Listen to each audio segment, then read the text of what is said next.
What do you guys do when your customers don't pay you when they should? This issue, Huge one. you know. You send out the receipt and or your invoice and it's valid, I don't know, 18th. It was valid 18th of December. It's the 29th today, and I think the same 7 people's name hasn't appeared on my bank account yet. Because it really messes up my monthly financial organization when I don't know, get money. For example, in December, beginning of December, I got money for classes in October from 3 parents because they forgot. And okay, I do take this whole lockdown thing was crazy here, so I had to take it into consideration. Oh, people had to stay at home with working from home with kids, blah blah blah. Okay, but it's been like October, November, December, month 3, same names. Yeah, that's not surprising though, that it's the same names, right? What do you guys do? What measures do you take? Anyone has this issue? I haven't had this exact issue, but my thinking would be stop, eventually be like, hey, you have to pay by this time, or we stop the classes.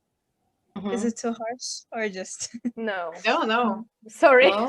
Okay. I have not When- so much experience, but I agree. I wouldn't. We don't stop. It's like we wait until you pay. It's like there is no, it's a hang up that's not caused by me. This is insane to me, since we are in this service industry. Like, none of these parents would assume that they could go to the shop, buy a piece of bread, go home, eat it, and then pay. Like, that doesn't occur. We're like, why does this come up when they come to us? Yeah. And like, if you want to go back to the roots, right? Like, how does this actually come up? And I personally can say that what I did with one of those notorious ones, that I said, okay, from now on, and this is going to be next month, so don't freak out, we're going to pay forward. Like, we will only do prepaid.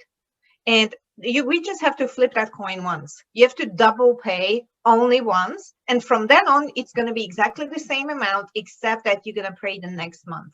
And it worked.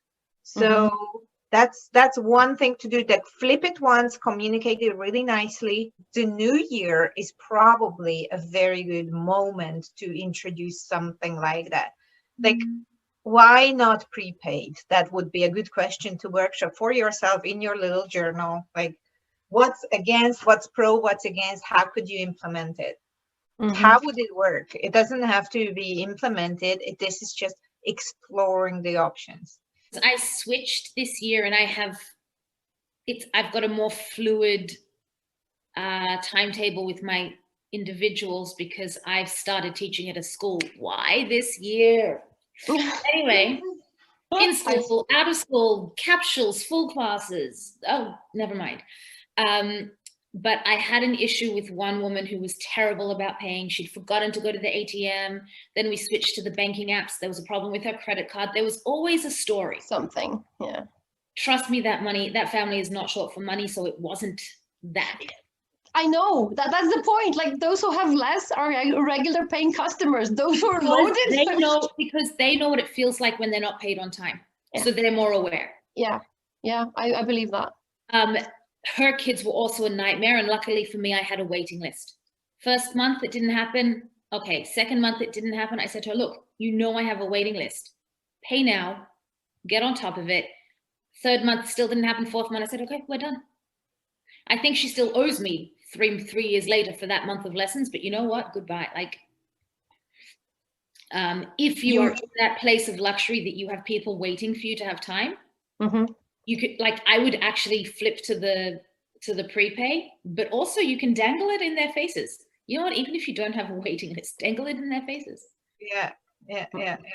So this payment issue is huge. What I would explore, Spela, like, yes, you recognize that your people pleaser tendencies are kicking in, and they go like, and I know that how that feels. But like, what do they actually idea to say that? What you suggest, like, yes. But what is that no based on? Put your scientist cap on, or glasses, or whatever you want to imagine yourself. Like, let's go there, because what happens when we know we should do something differently, and we have these like coming up, we go like, no, shut up, you're the wrong voice, I don't want to listen to you. Let's go there. Go into the shadow of what happens if it's going to ruin my reputation. It's going to listen to the stories of that voice who goes, no, no, no, no, no, no, no, no, no.